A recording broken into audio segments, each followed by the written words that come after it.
روزے کی آفتیں، یہ ثواب روزہ کو انتہائی کم کر دینے والی چیزیں. ثواب روزہ کو سب سے پہلی تو چیز ہے غرور و تکبر. انسان کے اندر ایک لحاظ سے ایک غرور آنے لگتا ہے. ہر ایک سے کہتا ہے بھائی زیادہ مجھے تنگ نہیں کرو، میں روزے سے ہوں، زیادہ دماغ مت خراب کرو. اکثر کنڈکٹر حضرات اس میں بسوں میں کہتے نظر آتے ہیں. تو بہرحال یعنی بہت بڑا غرور و تکبر جناب. بس اب تو جبریل امین تھوڑی دیر بعد وہی لے کر ان کے اوپر گویا نازل ہونے والے ہیں کہ انہوں نے روزہ رکھا ہوا بھائی.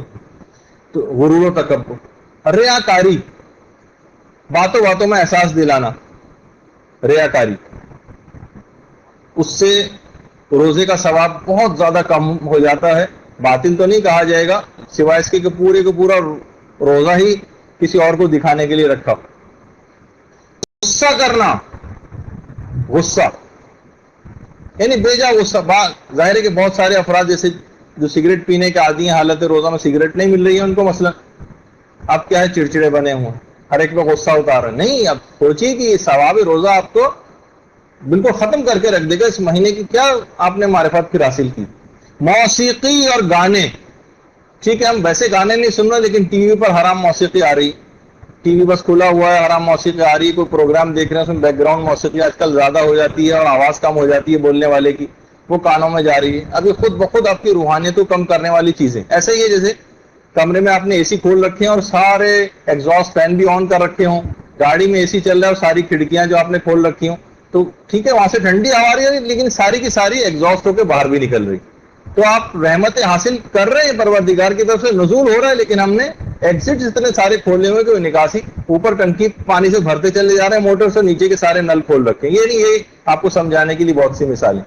تو موسیقی ہے، گانے ہی، اس طرح کی چیزیں ہی اس کے ثواب کو ختم کر دیں گے. آپس کے لڑائی جھگڑے، یہ خود آپ کے روزے کے ثواب کو انتہا سے زیادہ ختم کر کے اور ضائع کر کے رکھ دیتے ہیں. انسان کو لڑنا جھگڑنا اس میں بالکل ترک کرنا چاہیے.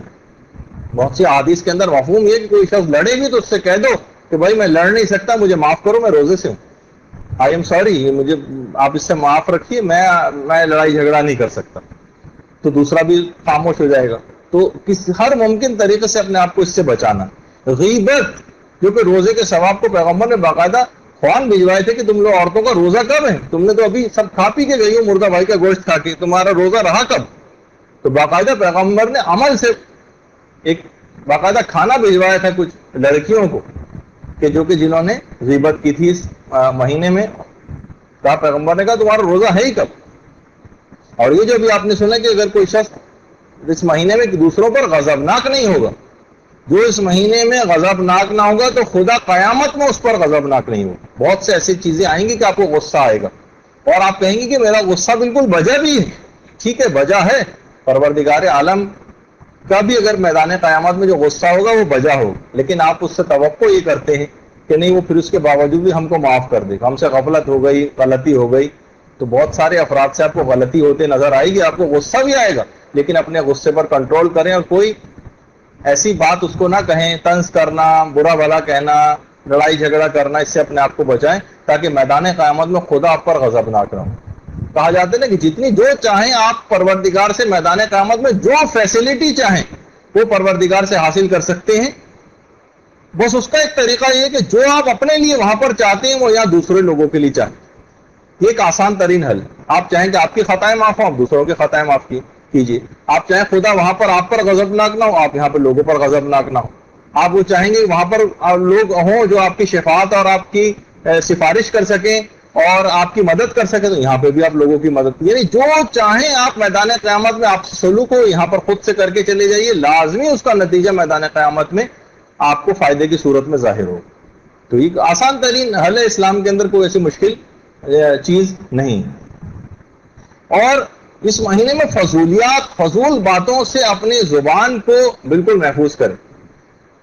چوتھے امام کے متعلق تو یہ بات مشہور ہے ہمارے امام زین العابدین علیہ الصلوۃ والسلام کی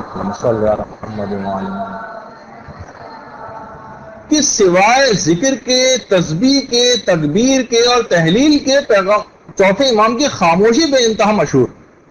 کوئی اور بات کرتے ہی نہیں تھے سوائے یا تو امر بالمعروف اور نہی عن المنکر کی بات ہوتی کہ تسبیح کرتے ہوئے زبان نظر آتی تھی، تحلیل کرتے ہوئے، تکبیر کہتے ہوئے، ذکر خدا میں مصروف زبان نظر آتی تھی.